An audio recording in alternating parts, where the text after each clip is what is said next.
Welcome back. Well, the Gauteng Department of Education says it's placed over 260,000 grade 1 and grade 8 learners so far. The department extended the deadline to the 20th of this month to accommodate late applications. With 1 week to go before the 2023 academic year begins, officials say they're confident that pupils will be placed in time.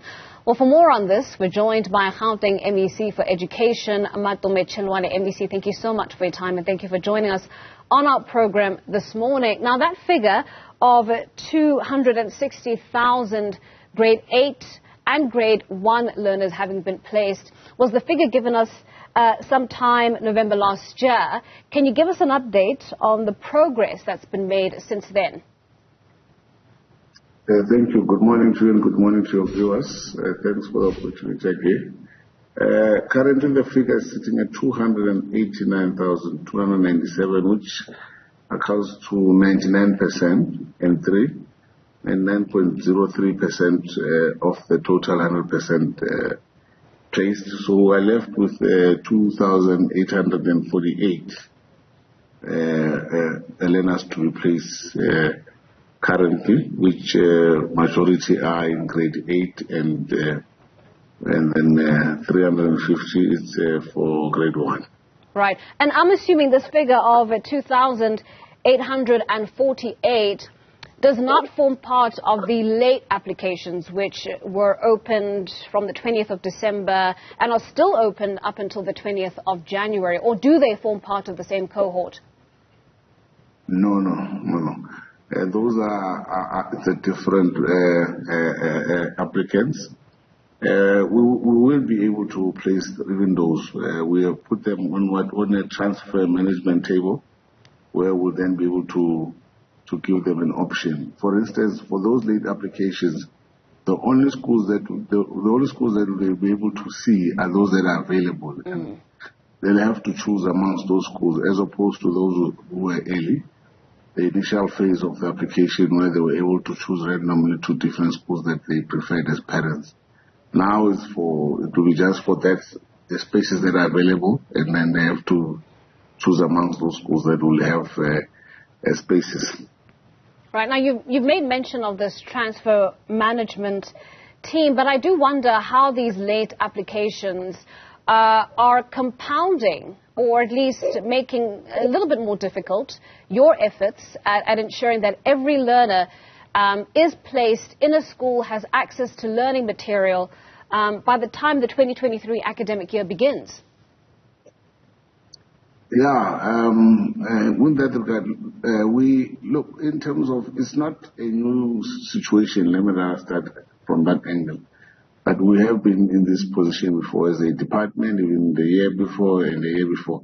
So the only thing that would be a concern is just that because of its late application, basically some parents might apply after the schools have opened. And that might then be a bit of a delay in terms of acquiring the materials required for child. For example, as we're speaking to the support material for every learner. So that can be a bit of a slight delay, but not necessarily fundamental delay that would impact the overall outcome of learning. Yeah.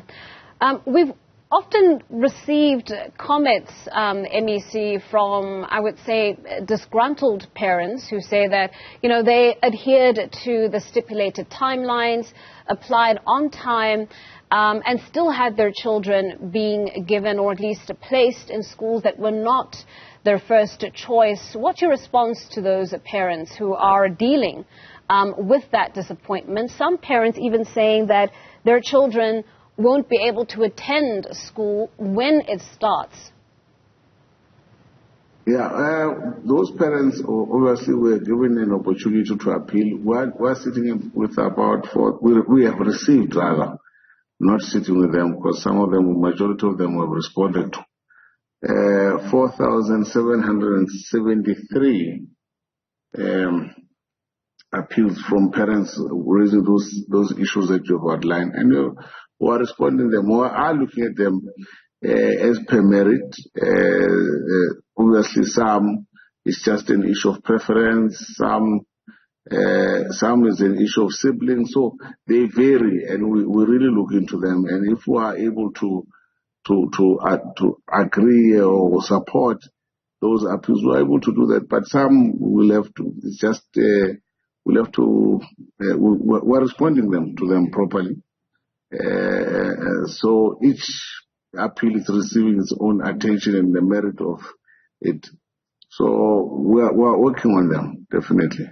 Yeah. You've mentioned that, of course, we've had a number of iterations of this online application system. And so, I mean, this is not the department's first rodeo. One of the issues that seems to come up on a yearly basis is the issue of capacity, particularly in high-pressure areas, but also just generally, Gauteng being the country's economic hub, we know that in terms of our migratory patterns, we have a lot of South Africans moving into Gauteng, needing placement for their children. How is the department handling this particular issue of capacity? Yeah, we have a very strong planning team.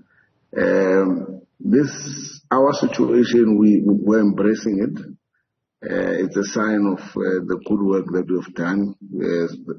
The fact that many parents want to be associated with the Department of Education in Gauteng, it's what really it shows the quality of teaching we've been able to provide over a period of time, and the credibility thereof. So we do have a planning department that we do plan ahead. We anticipate. There are patterns where we've seen that every year we do get a certain number in terms of applications. We anticipate, and we know, because if we know that there are more primary schools than high schools, so you then anticipate quite a number of grade 8 more to be much higher than grade 1s. But in the recent time, because of the good work that we're doing as a department, we have seen quite an increase of grade 1s coming in as well. But generally, we plan ahead, and we also anticipate the in-migration into the province, because obviously being an economic hub, we would anticipate that parents will want to take their children from wherever they are within the country to come and live with them and closer to them. So we do plan ahead. And hence, obviously, the biggest challenge would have been infrastructure. In this regard, now we have got 2 programs that are running. First is a self-build, where we've given schools financial capacity to go and build, and obviously the purpose of that amongst them is for the local economic development purposes, that you can acquire local contractors and local labor to assist in the building of those additional classroom capacity. But we're bringing in mobiles. So far, we're bringing over 400 mobiles into our schools in different areas. So those mobiles should be ready by the 11th of January, when schools reopen, and by then we'll know that capacity would have adequately been achieved to ensure that all learners are able to have a decently comfortable space of learning. Yeah, the mobile units, MEC, are a temporary measure, to say the least. But this idea of financially capacitating certain schools to actually build the extra space that is needed, what sort of timelines have you provided those schools or those areas, just so that we have an idea? No, we've already transferred money to schools, so they should be work in progress. I'll just need to get a follow-up as to, I know some schools have already started. They've done foundation, they've set up foundations, have been set up. I've seen a couple of reports throughout the province. So basically the time frame is it's run about 2 to 3 months to build a classroom. And that's the time frame we are working around. And how much more space is this expected to provide for those schools?